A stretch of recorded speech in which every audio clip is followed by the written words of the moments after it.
In the fight for the District 1 congressional seat in Arizona, Republican challenger Andy Tobin is trying to oust Democrat Ann Kirkpatrick, and the mud is flying. ABC 15 investigator Lauren Gilger fact-checks the latest ad against Tobin and why his camp says it just ain't so. As Speaker of the House, Andy Tobin should understand how important education is to the middle class. It's a war of words in the race for Arizona's biggest congressional district. The subject?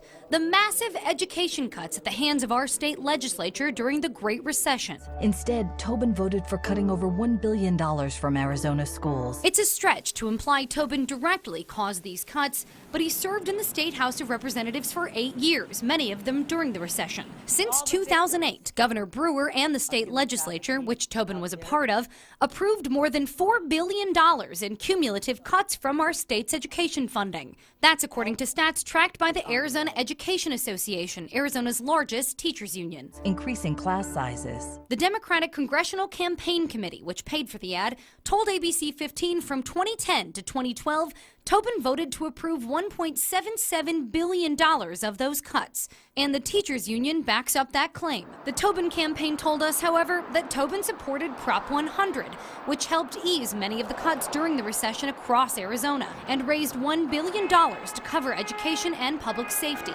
That's true. In 2010, Tobin voted to put Prop 100 on the ballot. You might remember it as the 1% sales tax. Voters then approved it by a large majority.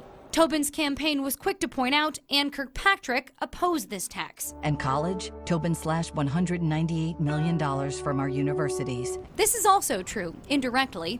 Tobin voted to slash $198 million from state universities is more accurate. In 2011, the state legislature spent more than 17 hours debating their budget. When it finally passed, $198 million was cut from universities and $73 million from community colleges. And cut community college funding in half. That $73 million represented more than half of community colleges' state funding, but only 6% of their total funding. Education means opportunity. It's how the middle class makes it in Arizona. But if Andy Tobin gets his way, that opportunity will disappear. Lauren Gilger, ABC 15 News. So this ad really paints Tobin as the anti-education candidate. He says he supports public education with the early graduation scholarship program and legislation for textbook selection.